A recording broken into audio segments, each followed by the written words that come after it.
میں ان شواہد کی بنا پر یہ یقین رکھتا ہوں پورا ترکش بیلٹ سلسلہ مجددیہ نقشبندیہ کے ساتھ یہ پورا سلسلہ افغانستان سے چلیے ترکستان سے چل کر ترکی تک پورا یہ جو نان عرب ورلڈ ہے نان عرب مسلم ورلڈ وہ سلسلہ مجددیہ حضرت احمد سرہندی رحمت اللہ علیہ گردن نہ جھکی جس کے جہانگیر کے آگے جس کے نفس گرم سے ہے گرمی احرار یہ انہی کا سلسلہ ہے جو پورے ٹرکش بیلٹ میں آپ کو نظر آئے گا.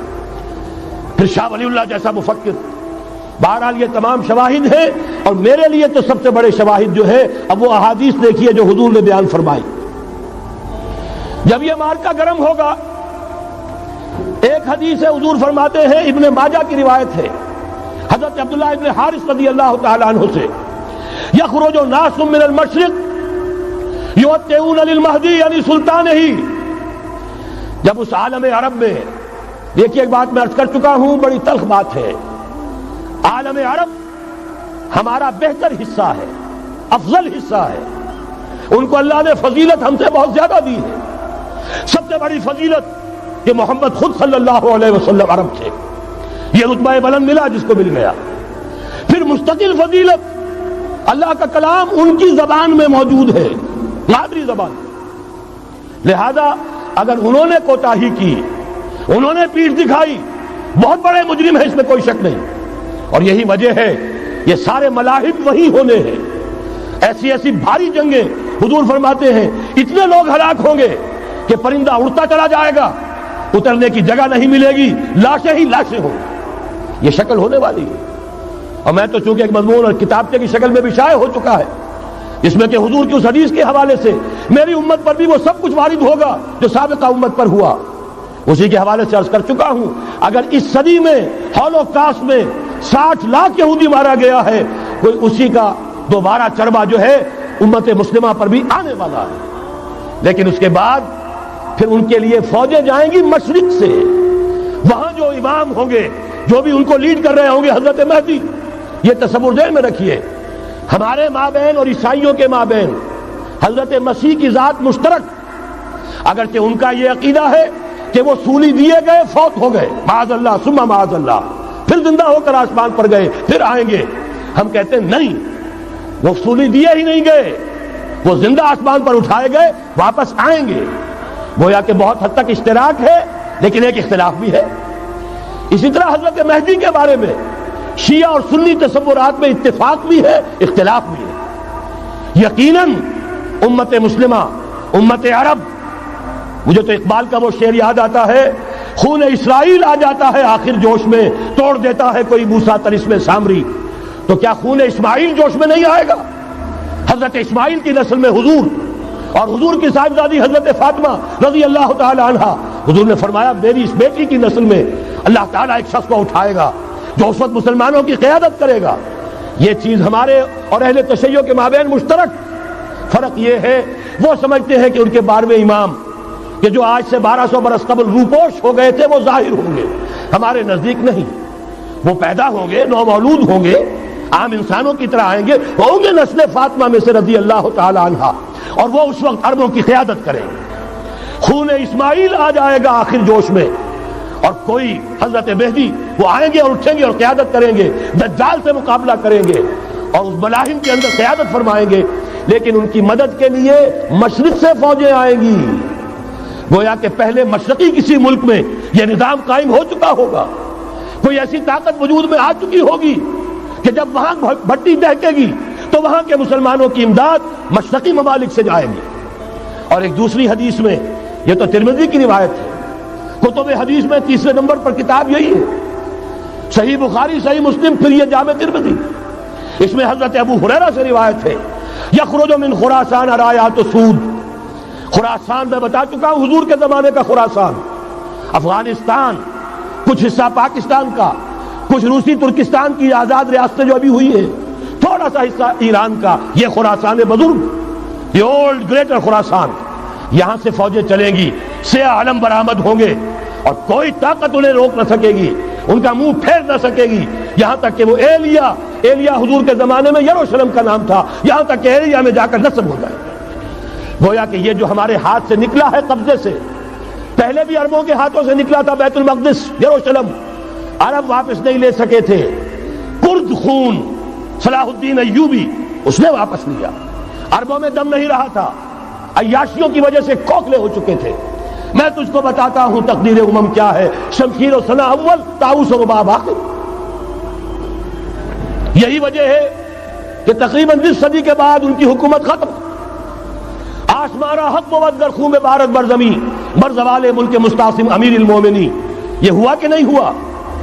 جبکہ آئے ہیں تاتاری ہورس، اور جنہوں نے کہ آخری خلیفہ بنو عباس اسے محل میں سے نکالا ایک کھال کے اندر لپیٹ کر اور اپنے گھوڑوں کے سوؤں تلے کچل دیا۔ عرب معزول کر دیے گئے تھے، لیکن اب دوبارہ عربوں کو جب سہارا ملا ہے، لیکن اب بھی انہوں نے کہیں اسلام قائم نہیں کیا۔ کوئی روس کا غلام رہا، کوئی امریکہ کا غلام رہا، کسی نے اس کا ساتھ دیا، کسی نے اس کا ساتھ دیا۔ تہذیب ہے تو مغربی، تمدن ہے تو مغربی، وضع میں تم ہو نصارہ تو تمدن میں ہنود۔ یہ مسلمان ہیں جنہیں دیکھ کے شرمائے یہود۔ یہی معاملہ جب ان کا ہوا تو اب اللہ تعالیٰ کی طرف سے ان کے اوپر وہ عذاب کی بھٹی گرم ہونے والی ہے۔ لیکن اس کے بعد پھر یہاں سے جائیں گے وہ جو ان کی مدد کریں گے، اور یہ ایلیا کو واپس لینے والے، یہ مشرق سے چلنے والے لشکر ہوں گے۔ یہ 2 حدیثیں ابھی سن لیجئے، اور تیسری حدیث یہ ہے، حضور نے فرمایا، یہ سنن نسائی کی روایت ہے، قال رسول اللہ صلی اللہ علیہ وسلم عصابتان من امتی احوذهم اللہ من النار احرزهم اللہ من النار۔ میری امت کے 2 لشکر ایسے ہوں گے جنہیں اللہ نے آگ سے نجات دے دی ہے، پہلے ہی سے ڈکلیئرڈ ہے۔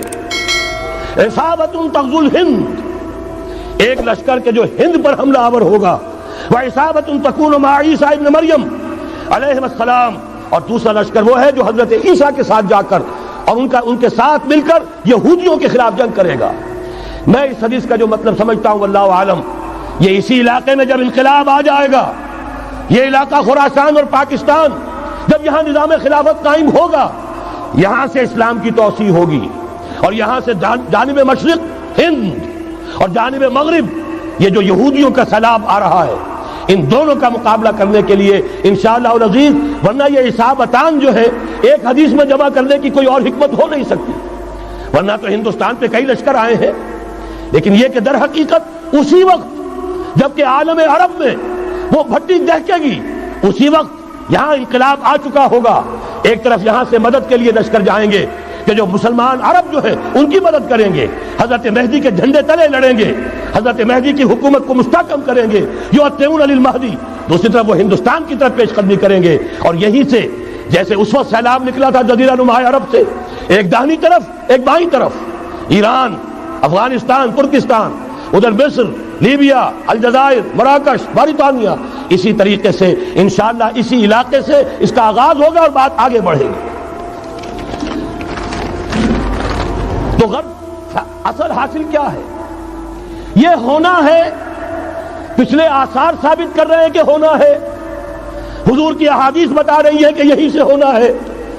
ہوا صرف یہ ہے ہم بھٹک گئے، ہمیں اپنی منزل یاد نہ رہی۔ میں تو بہرحال ان لوگوں میں سے ہوں جنہوں نے نعرے لگائے تھے پاکستان کا مطلب کیا، لا الہ الا اللہ۔ میں سن 46 میں یہاں حبیبیہ ہال میں قائد اعظم نے مسلم اسٹوڈنٹ فیڈریشن کے جس اجلاس کو خطاب کیا تھا، ضلع حصار سے جو 2 ڈیلیگیٹ آئے تھے ان میں سے ایک میں تھا۔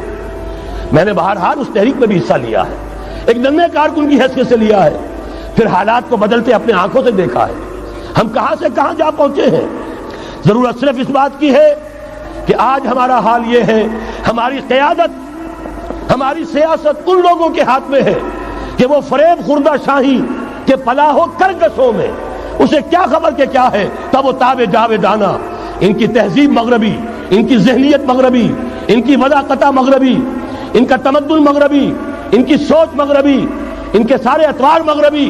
لہذا در حقیقت ایک تو یہ کہ ان سے چھٹکارا پانا، اور دوسرے یہ کہ در حقیقت مغرب کی تمام طاقتوں کو للکارنے کے لیے اس قوم کے اندر سے جذبہ ایمان، جذبہ جہاد کو برآمد کرنا، یہ 2 کام ہیں جو کرنے ہیں۔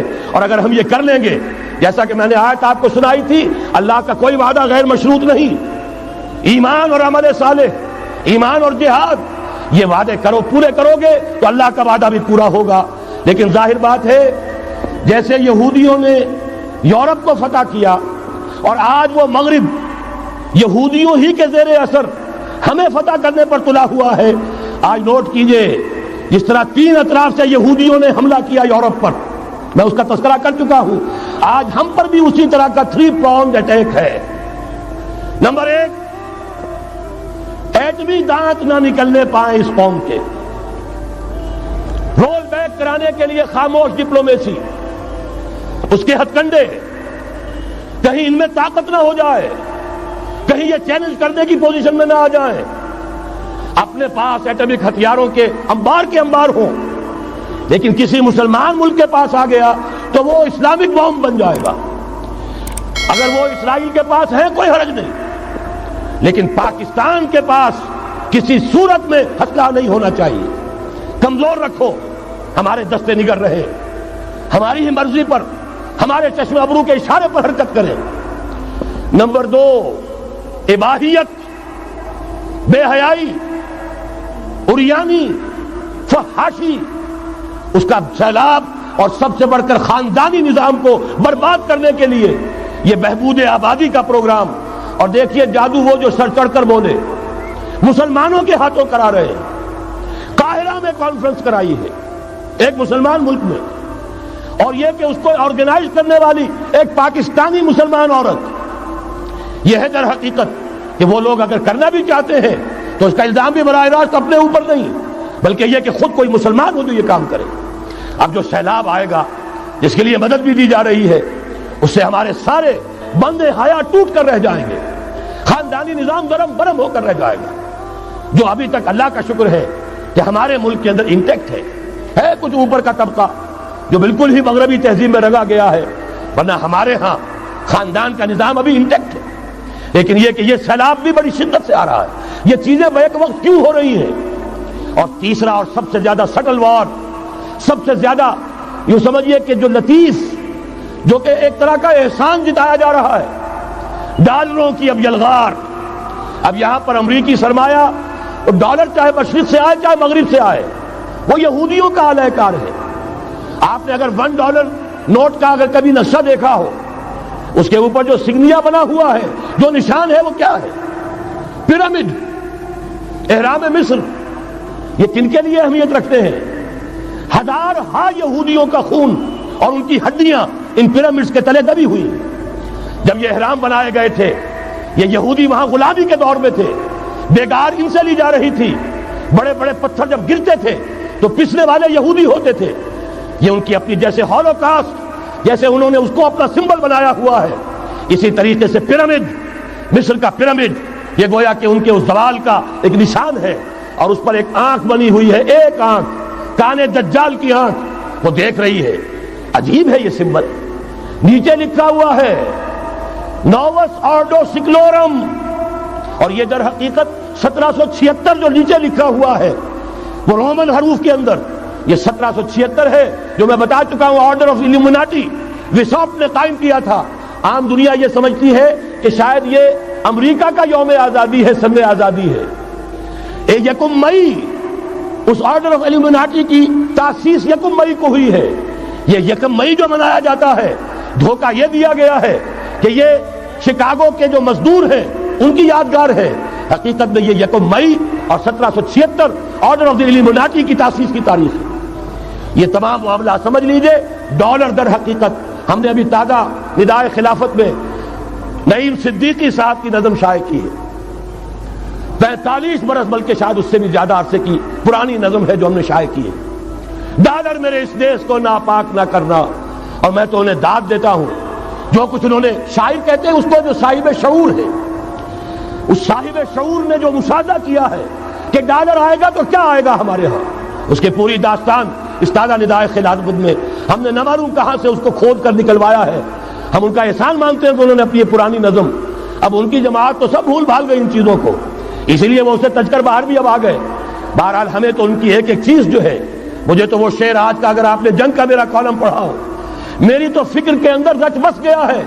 پاکستان کے بارے میں جب کہا تھا، اے آندھیوں سنبھل کے چلو اس دیار میں، امید کے چراغ جلائے ہوئے ہیں ہم، ہماری امیدوں کے چراغ ہے یہ، اسلام کا گہوارہ بننے والی ملک ہے یہ، اس کو ہم نے قائم کیا تھا اسلام کے لیے. یہ آندھیاں نہ چلیں، اس ملک کو ہم نے اسلام کے چراغ جو ہے ہم نے اس میں روشن کیے ہوئے ہیں. اے آندھیوں سنبھل کے چلو اس دیار میں، امید کے چراغ جلائے ہوئے ہیں ہم. بہرحال یہ تیسرا سیلاب ہے، ننگی سرمایہ داری، جس کی پھر لعنتیں ہوتی ہیں. ایک طرف فقر، ایک طرف احتیاج، ایک طرف بھوک، ایک طرف دولت کے انبار. پہلے بھی ہمارے ہاں فرق کم نہیں ہے، لیکن اب جو ہوگا اگر یہ بات پوری ہو گئی تو وہ ننگی سرمایہ داری. اور سرمایہ داری ہی در حقیقت یہود کا سب سے بڑا ہتھ کنڈا ہے. یہ بینکنگ کا نظام، یہ سارا کا سارا سودی نظام، یہ IMF، یہ ورلڈ بینک، یہی تو ان کے سب سے بڑے ادارے ہیں. تو واقعہ یہ ہے کہ تین طرف سے ہم پر حملہ ہو رہا ہے. اور یہ سود کے بارے میں کیا کہا تھا اقبال نے؟ اذربا آخر جمی زائد فتن، اس سود کے ام الخبائث کے پیٹ سے سوائے فتنوں کے اور کیا برآمد ہو سکتا ہے؟ کس ندانت لذت قرض حسن، کسی کو قرض حسنہ کی لذت یاد نہیں رہی. بغیر سود کے قرض دو. تمہارے پاس فاضل رکھا ہوا ہے، کسی بھائی کو دو کہ وہ اپنی معاشی گاڑی کا پہیہ چلا لے، پھر اصل واپس لے لینا. اگر اتنی ہمت نہیں ہے کہ ان تصدقوا فهو خیر لکم، صدقہ ہی کر دو تو سب سے اچھا ہے، دے ہی ڈالو اپنا فاضل سرمایہ. یسألونک ماذا ينفقون قل العفو، مت رکھو اپنے پاس، یہ گندگی ہے. لیکن اگر بڑے ہی کم ہمت ہو تو کم سے کم قرض حسنہ دو، اپنی اصل رقم واپس لینا. کس ندانت لذت قرض حسن، اذربا جاں تیرا دل چو خشت و سنگ. اس لیے کہ سود کے ذریعے سے انسان کے اندر تاریکی پھیل جاتی ہے. دل جو ہے اینٹ کے مانند، پتھر کے مانند سخت ہو جاتا ہے، کٹھور. ثم قست قلوبکم فہی کالحجارۃ او اشد قسوۃ. آدمی درندہ بے دندان و چنگ، اور انسان بغیر اس کے کہ بھیڑیوں والے دانت ہوں اور بھیڑیوں والے پنجے ہوں، بھیڑیا بن جاتا ہے. بہرحال اب کرنے کا کام کیا ہے اس کو سمجھیے. اس پوری صورتحال کا میں نے آپ کے سامنے نقشہ پیش کر دیا.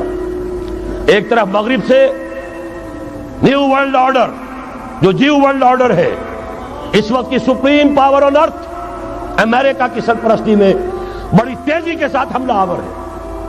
دوسری طرف وَمَكَرُوا وَمَكَرَ اللَّهُ وَاللَّهُ خَيْرُ الْمَاكِرِينَ، اللہ کو پامردی مومن پہ بھروسہ، ابلیس کو یورپ کی مشینوں کا سہارا. اللہ تعالیٰ نے اسرائیل کا توڑ پاکستان قائم کیا.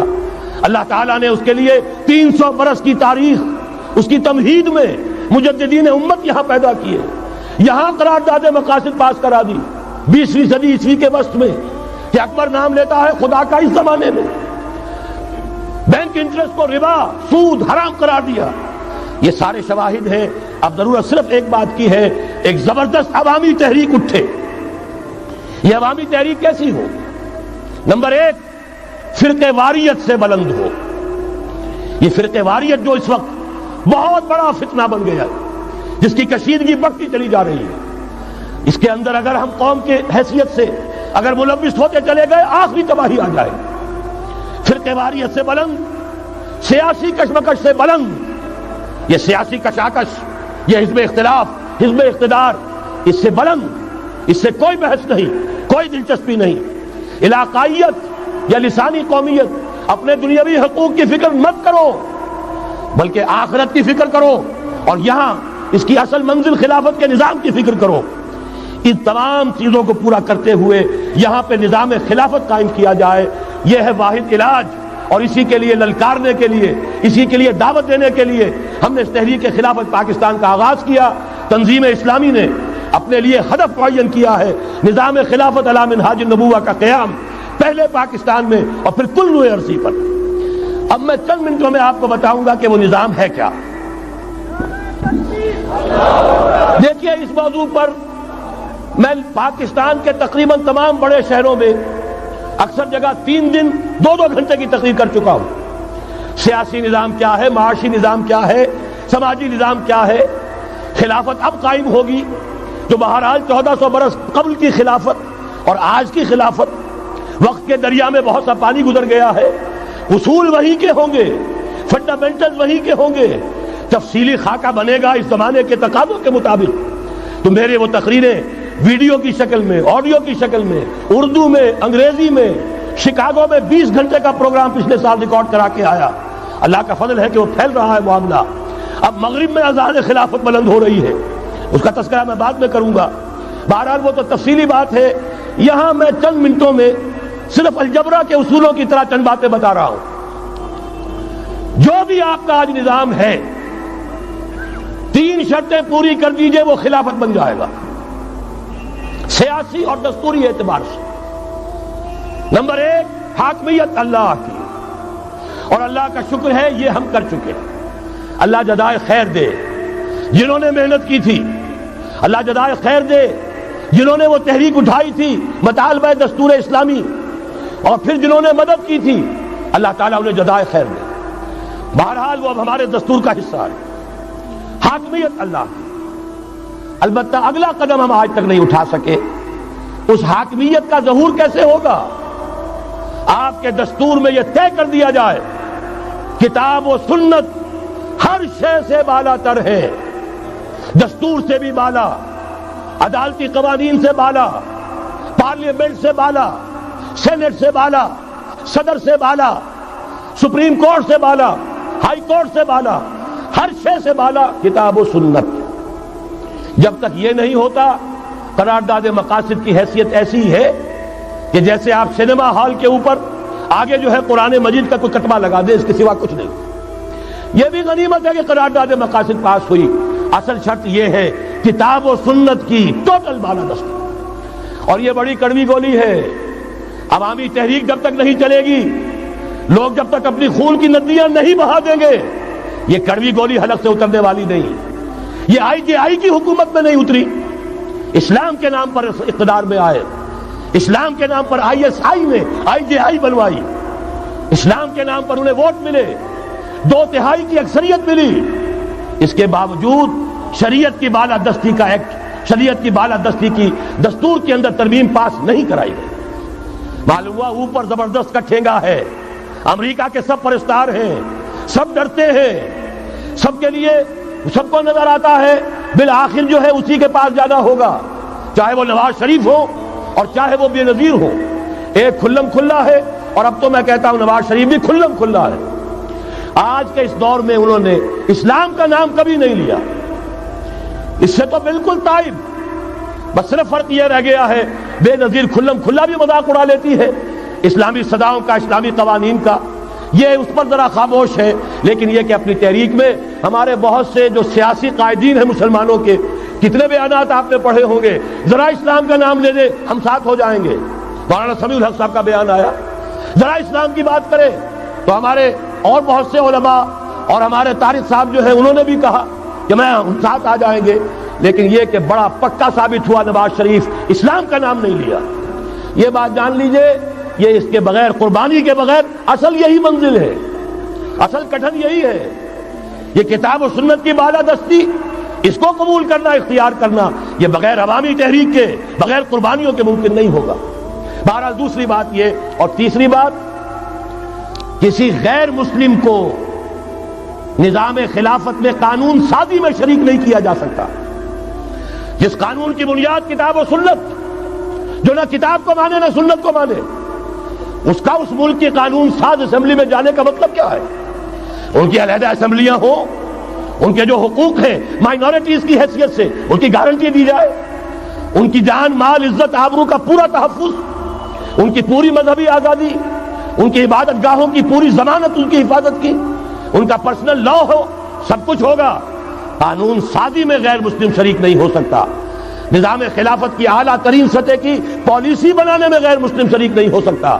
یہ معاملات ہمیں، یہ کڑوی گولیاں ہیں، لیکن صرف 3 گولیاں ہضم کر لیجئے، یہ نظام خلافت کا نظام بن جائے گا.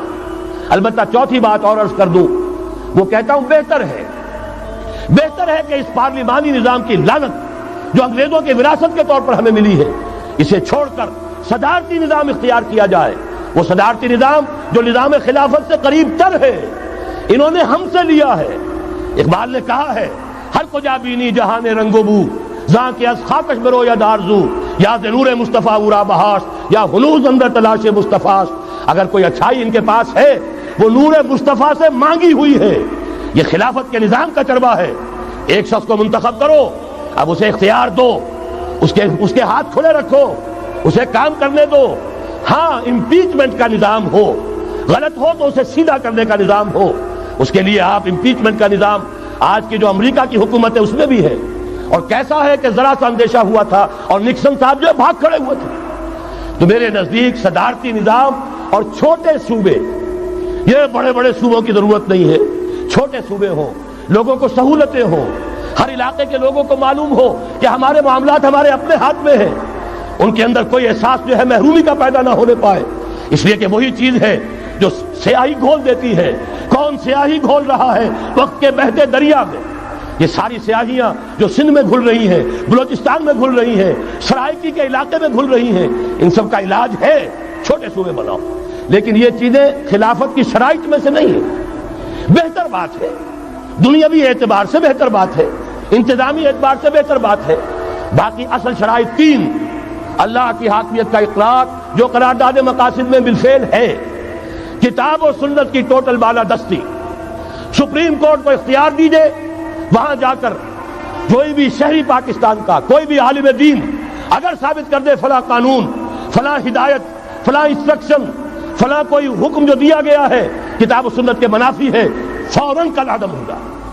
اور تیسری بات، غیر مسلم پروٹیکٹڈ مائنورٹی ہوں گے، ان کی جان مال عزت آبرو کی حفاظت ہوگی، لیکن یہ کہ وہ برابر کے قانون سازی کے حق میں شریک نہیں ہو سکتے، اس لیے کہ یہاں کتاب و سنت منبع ہے قانون کا جس کو وہ تسلیم نہیں کرتے. اسی طرح یہ معاشی نظام،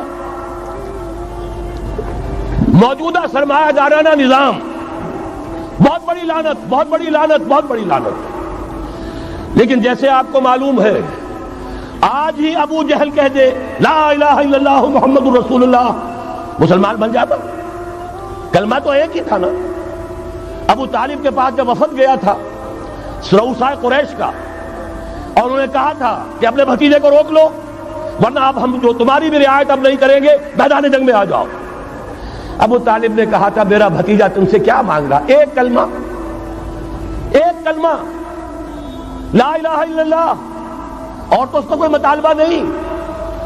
انہوں نے کہا، ابو سفیان اس وقت تک کیونکہ ابھی کفر میں تھے، شرک میں تھے، انہوں نے کہا وہ ایک کلمہ جو وہ مانگ رہا ہے وہ ہمارے سارے معبودوں کی نفی کر دیتا ہے.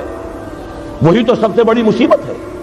تو میں آپ کو بتا رہا ہوں، تین چیزیں اس سرمایہ دارانہ نظام میں سے نکال دیجئے، یہ اسلامی نظام بن جائے گا.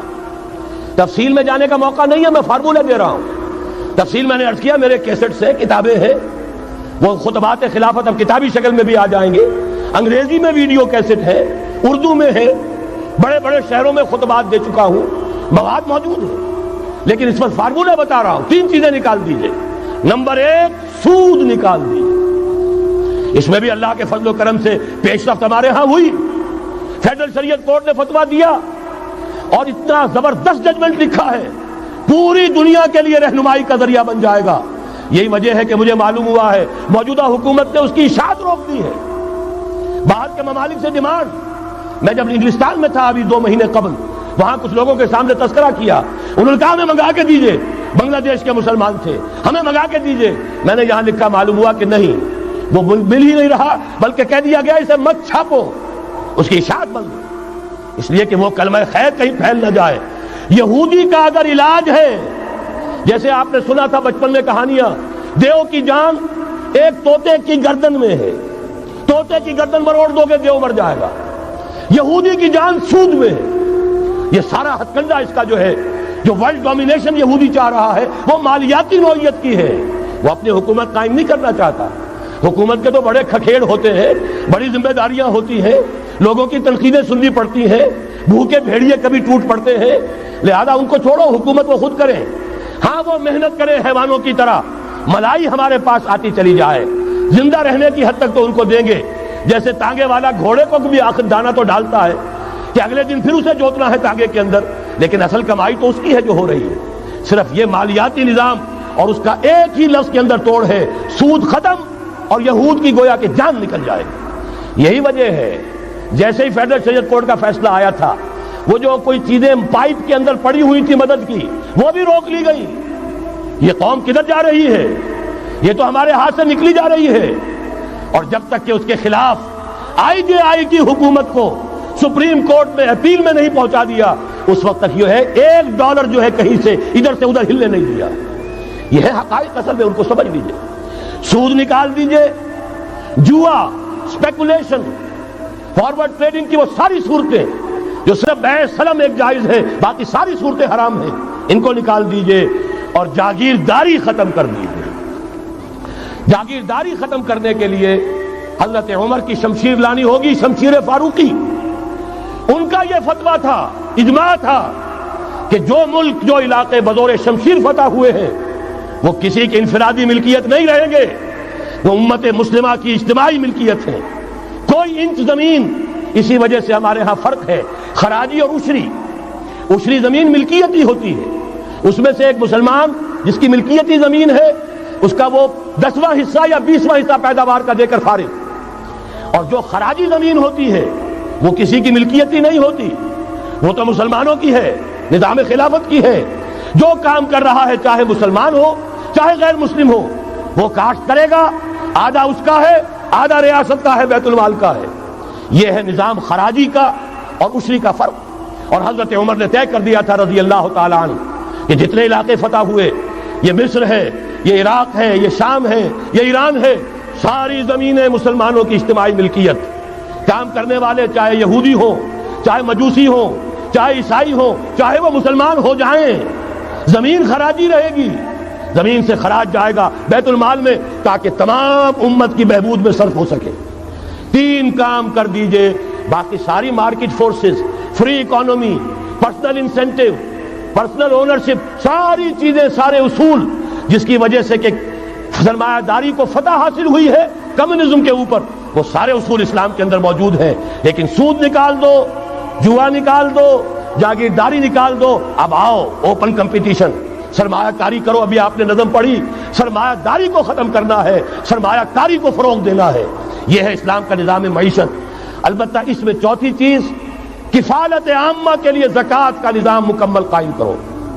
ہر شہری کی بنیادی ضروریات کی پوری ذمہ داری اور کفالت نظام خلافت لیتا ہے۔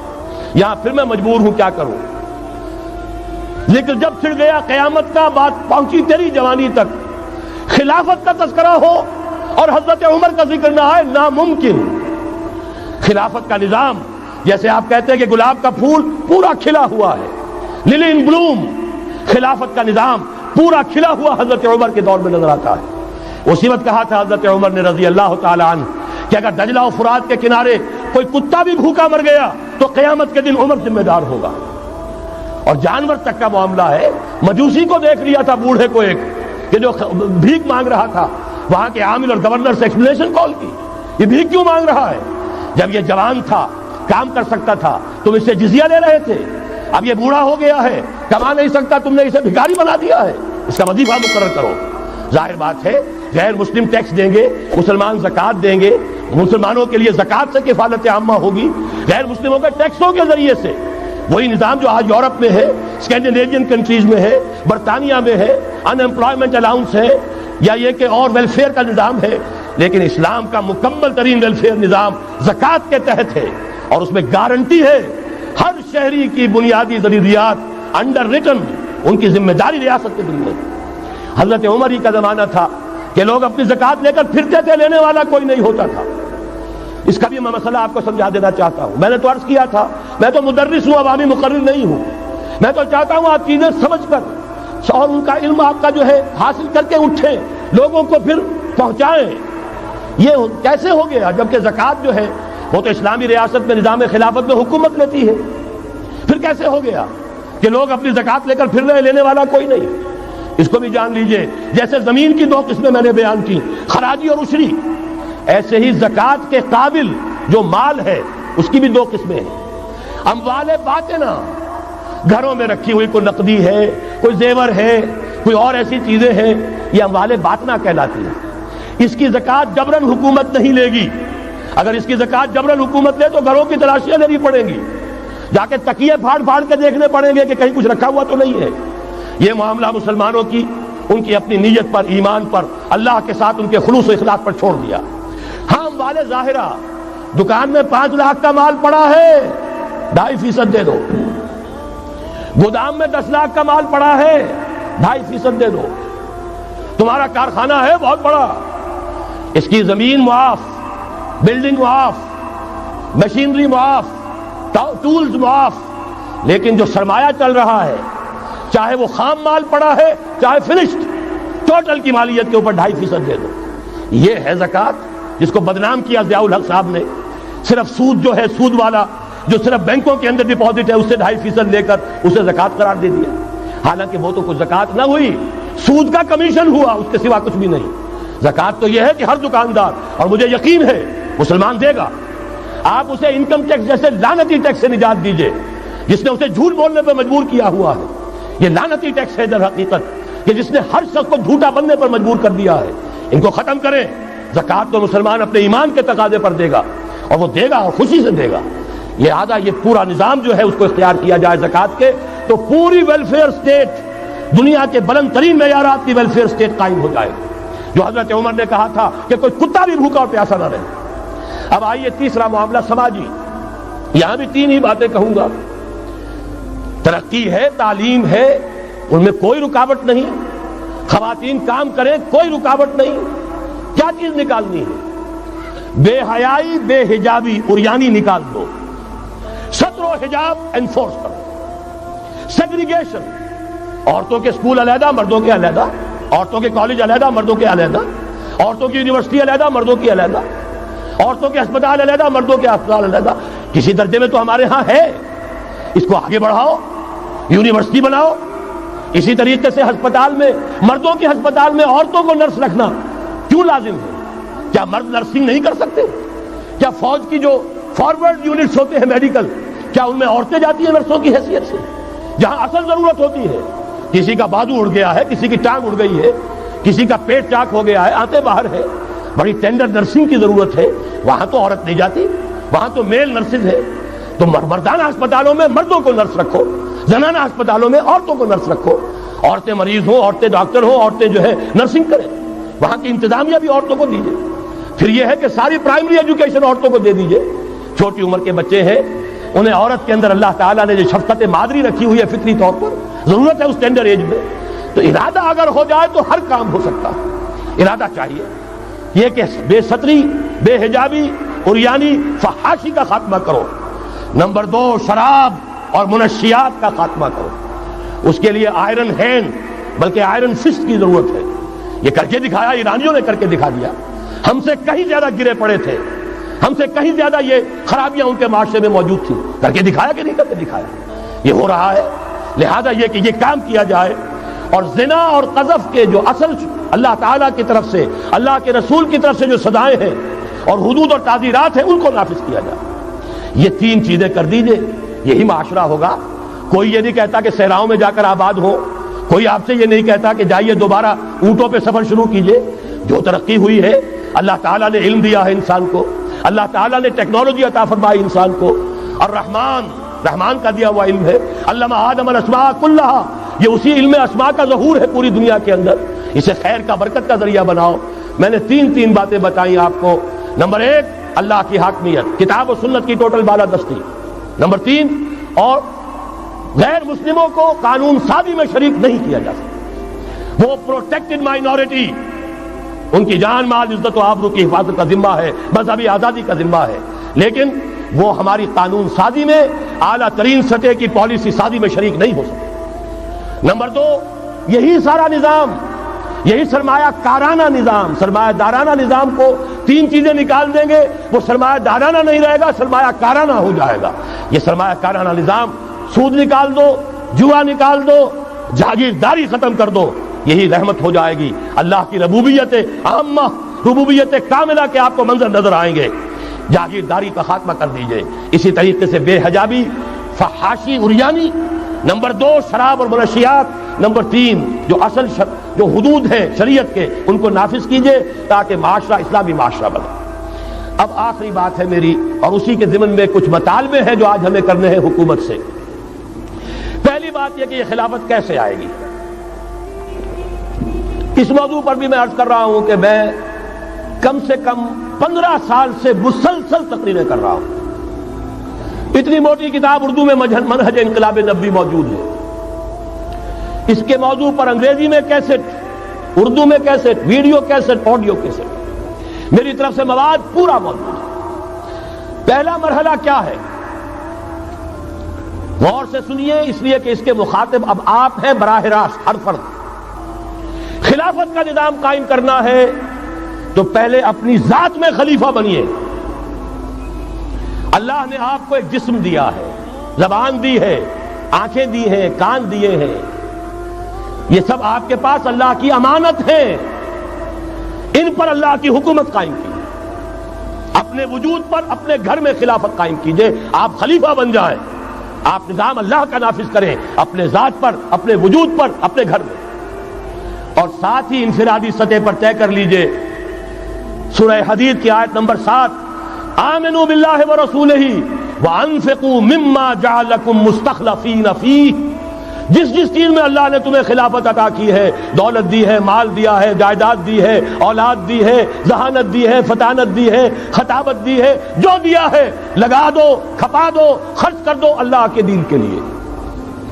یہ ہے پہلی خلافت۔ اپنے وجود پر اللہ کی حکومت قائم کرو، اپنے گھر میں اللہ کی حکومت قائم کرو، اپنی معاشرت اسلامی بناؤ، اپنے معاش کو اسلامی بناؤ، اور جو کچھ اللہ نے دیا ہے، جسم و جان کی توانائیاں ہوں، صلاحیتیں ہوں، قوتیں ہوں، مال ہو، اولاد ہو، لگا دو، کھپا دو، صرف کر دو اللہ تعالیٰ کے دین کے غلبے کے لیے۔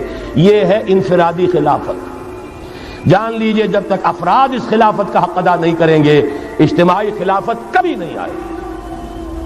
آرزویں کرتے رہیے، لیس بامانیکم ولا امانی اہل الکتاب، نہ تمہاری خواہشوں سے کچھ ہوگا، نہ اہل کتاب کی خواہشوں سے ہوگا۔ انہوں نے بھی کیا ہے تو بڑے پاپڑ بیل کر کیا ہے جو کچھ کیا ہے، اور تمہیں بھی کرنا ہوگا تو بڑی طاقت صرف کر کے اور محنت کر کے، قربانیاں دے کر کرنا ہوگا۔ یہ محض دعاؤں سے بھی نہیں ہو سکتا، دعائیں منہ پر دے ماری جاتی ہیں۔ جو کچھ کر سکتے ہو کر گزرو، پھر دعا مانگو، دعا قبول ہوگی۔ اگر یہ نہیں ہے تو دعا منہ پر دے ماری جائے۔ لہذا اگر کام کرنا ہے، تیسری بات، محض دعوت و تبلیغ اور نصیحت اور وعظ سے نہیں ہوگا۔ اگر محض دعوت اور تبلیغ اور تعلیم اور تربیت اور وعظ اور نصیحت سے ہو جاتا تو حضور صلی اللہ علیہ وسلم مسلمان تو کجا کسی کافر کے خون کا ایک قطرہ زمین پر نہ گرنے دیتے۔ آپ سے زیادہ رؤوف اور رحیم کون ہوگا؟ لیکن آپ نے بھی ہاتھ میں تلوار لی ہے۔ وانزلنا الحدید، ہم نے لوہا اتارا ہے، فیہ باس شدید، اس میں جنگ کی صلاحیت ہے، ومنافع للناس، لوگوں کے لیے اور فائدے بھی ہیں۔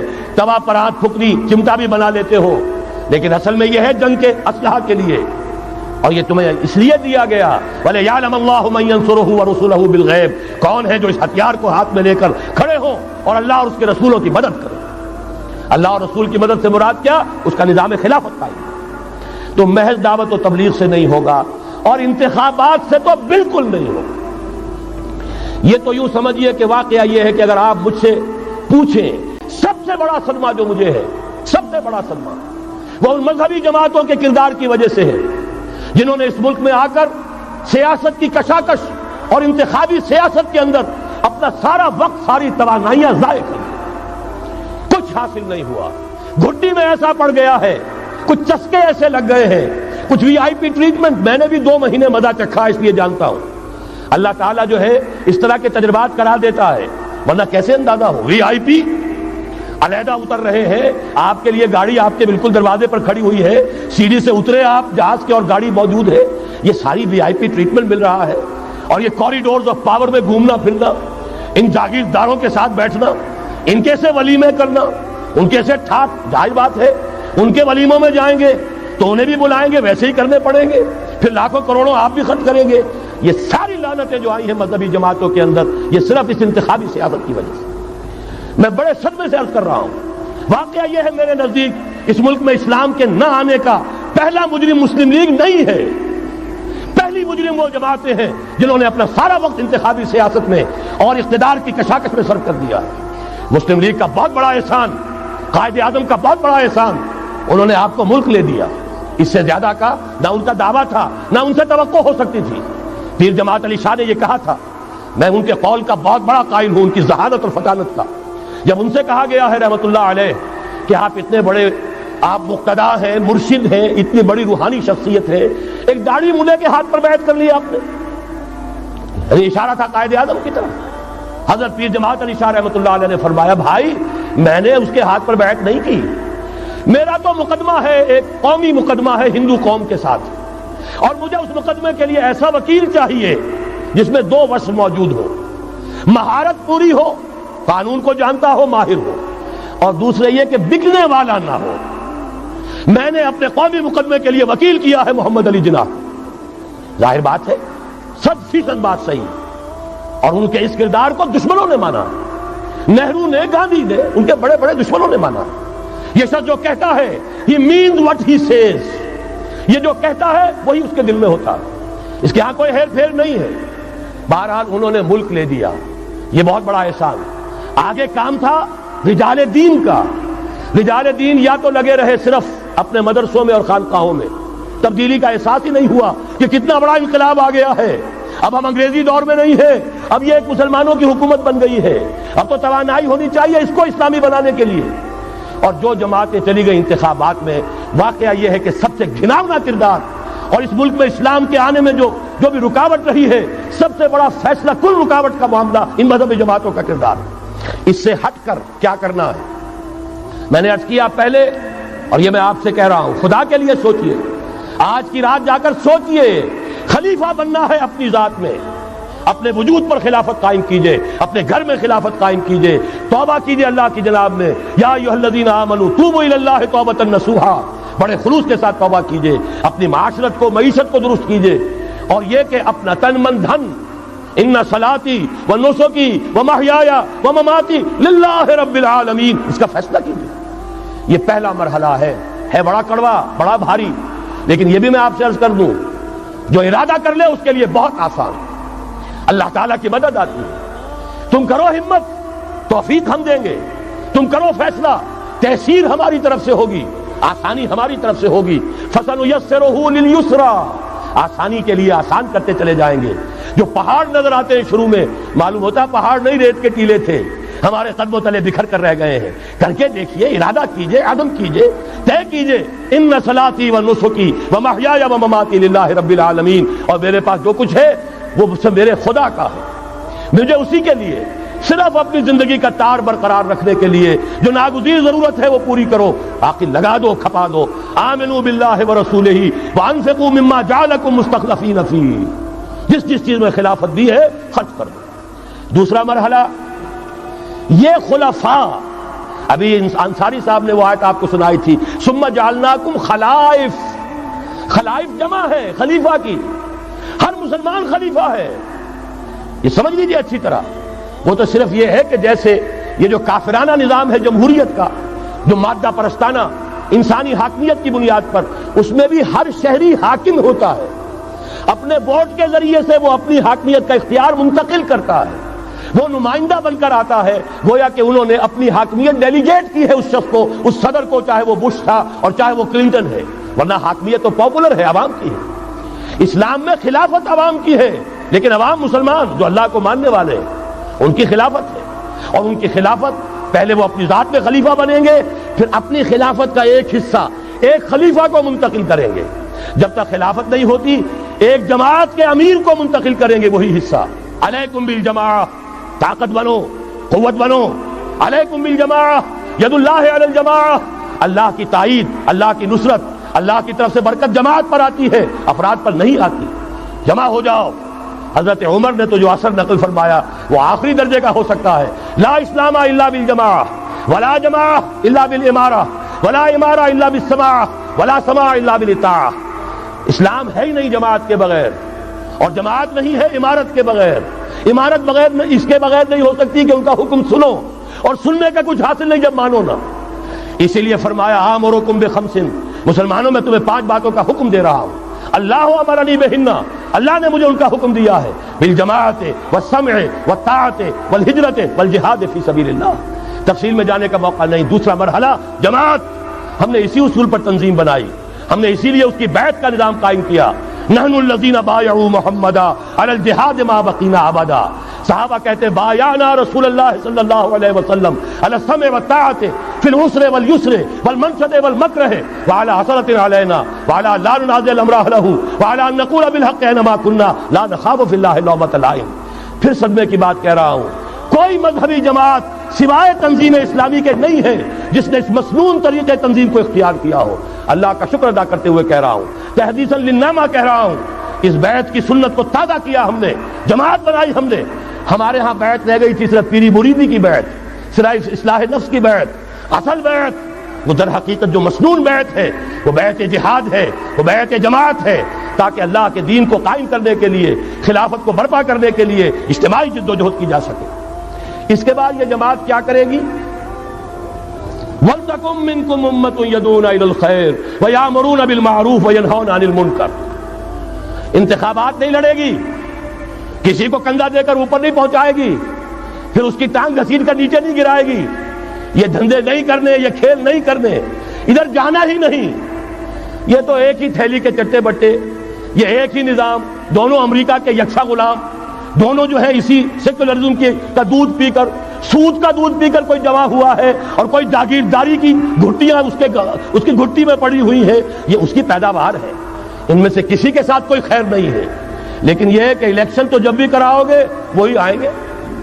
لاکھ آپ تیسری قوت بننے کی امید میں ایئر مارشل اصغر خان بوڑھے ہو گئے، دور اسکار ہوئے، از عمر رفتہ ہوئے۔ اب قاضی حسین احمد صاحب تیسری قوت بننے کی فکر میں آئے تھے، کبھی وہ طاہر القادری صاحب تیسری قوت بننے کی فکر میں آئے تھے۔ جب تک یہاں جاگیردارانہ نظام ہے، کون سی تیسری قوت آ سکتی ہے؟ مت ماری گئی ہے، عقلیں جو ہیں بیچ کھائی ہیں، کیا ہوا ہے؟ کبھی تو آخر ہوش آنا چاہیے۔ یہ وہی آئیں گے، ایک لغاری نہیں دوسرا لغاری، ایک مداری نہیں دوسرا مداری، یہ تو وہی آئیں گے، انہی کا کھیل ہے۔ ایک بہت بڑا تمندار سر جمال خان لغاری، اس کا پوتا آج ہے آپ کا صدر۔ ایک اور بہت بڑا تمندار، دونوں سر تھے، سر شاہ نواز بھٹو، اس کی پوتی وزیر اعظم۔ یہ تو ان کا جو ہے میوزیکل چیئرز کا گیم ہے۔ تم نے خامخواہ جا کر اپنے آپ کی اپنی عزت کا بھی ڈھیلا کرایا، اپنی جو ہے وہ اوقات ضائع کیے ہیں۔ اس کی بجائے کرنا کیا ہے؟ نہیں عن المنکر، بدی سے روکو۔ جب تک طاقت نہیں ہے کافی، طاقت فراہم کرتے رہو، جمع کرو۔ اعدوا لهم ما استطعتم، اپنی نفری بڑھاؤ، تربیت بڑھاؤ، ایثار اور قربانی کا مادہ بڑھاؤ، نظم کی پابندی کا جذبہ بڑھاؤ، بڑھاتے رہو بڑھاتے رہو۔ با نشہ درویشی در ساز و دمادم زن، چون پختہ شوی خدرا بر سلطنت جم زن۔ جب طاقت کافی ہو جائے اب میدان میں آؤ، للکارو، کہو اب نہیں چلنے دیں گے اس حرام کام کو، نہیں چلنے دیں گے اس ملک میں سود کو، نہیں چلنے دیں گے اس ملک میں جاگیرداری کو، نہیں چلنے دیں گے یہاں بے حیائی اور فحاشی کو۔ گھیراؤ کریں گے، پکیٹنگ کریں گے، کسی کی جان اور مال کو نقصان نہیں پہنچائیں گے، اداروں کا گھیراؤ ہوگا، ان تمام چیزوں کی برائیوں کا استحصال ہوگا۔ پھر گولیاں چلے، سینوں پر کھائیں گے، اللہ وہ دن لائے اور ہمیں اس کے لیے اہل بنائے۔ شہادت ہے مطلوب و مقصود مومن، نہ مال غنیمت نہ کشور کشائی، اس کے سوا کوئی راستہ نہیں ہے۔ اس کے بغیر جو بھی خواب دیکھتا ہے جنت الحمقاء میں رہتا ہے، یا اپنے آپ کو دھوکہ دے رہا ہے، یا دوسروں کو دھوکہ دے رہا ہے، اور کوئی امکان نہیں ہے۔ ایک ہی راستہ ہے۔ اگر محمد الرسول اللہ اور ان کے ساتھیوں کو انہی وادیوں میں سے گزرنا پڑا، اگر طائف کا پتھراؤ محمد الرسول اللہ کو اپنے جسم اطہر پر جھیلنا پڑا، دندان مبارک محمد الرسول اللہ کے شہید ہوئے، خون کا فوارہ ان کا چھوٹا، سینکڑوں صحابہ جن میں حضرت حمزہ جیسے بھی ہے، اسد اللہ و اسد رسول، جن کی لاش کا نقشہ ابھی آپ نے سنا، ناک کٹی ہوئی ہے، کان کٹا ہوا ہے، پیٹ چاک کر کے کلیجہ چبایا گیا ہے۔ حضور کو جو صدمہ ہوا ہے، مدینے جب واپس گئے ہیں، انصار کے گھروں سے عورتوں کے بین کرنے کی آوازیں آئیں، اس وقت تک حرمت نہیں ہوئی تھی، اور عربوں کا رواج تھا جیسے ہمارے ہاں دیہات میں جس طرح خواتین نوحے کرتی ہیں، بین کرتی ہیں، اس وقت تک وہاں ان کے ہاں بھی رواج تھا، تو وہاں ہو رہا تھا۔ 70 صحابہ شہید ہوئے تھے۔ وہ کوئی ہر شہید کسی کا بیٹا تھا، کسی کا شوہر تھا، کسی کا بھائی تھا، کسی کے ساتھ کوئی اور رشتہ تھا، پورا مدینہ جو ہے ماتم کدا بنا ہوا تھا۔ اس وقت حضور کی زبان سے بھی الفاظ نکل گئے، اما حمزہ تو فلا بواکی لہو، ہائے حمزہ کے لیے تو کوئی رونے والیاں بھی نہیں۔ تب انصار نے اپنے گھروں سے بھیجا خواتین کو حضرت صفیہ رضی اللہ تعالی عنہا کے ہاں، وہاں جاؤ اور تعزیت کرو۔ یہ ساری وادیاں ہیں جو طے کی ہیں محمد الرسول اللہ والذین معہ۔ سفر تبوک ہوا ہے جسے جیش العسرہ کہا گیا ہے۔ ایسا مرحلہ بھی آیا ہے 3 مجاہدین کو 24 گھنٹے کے راشن میں ایک کھجور ملی، ایک کھجور، 24 گھنٹے کا راشن۔ ان لوگوں نے یہ قربانیاں دی ہیں، اس کے بغیر نہیں ہوگا۔ تو ظاہر بات ہے اس کے لیے پہلے تیاری۔ کچے پکے لوگ اگر لے آئے تو خاک میں مل اور آگ میں جل، جب خشت بنے تب کام چلے۔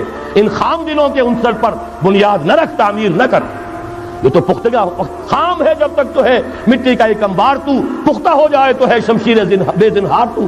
وہ پختہ ہو جائے، اب ٹکر مول لو، آگے بڑھو، للکارو، آنکھوں میں آنکھیں ڈالو، باطل کا مقابلہ کرو، اس کے استحصال کے لیے اپنی جانیں قربان کر دینے کو سب سے بڑی کامیابی سمجھو۔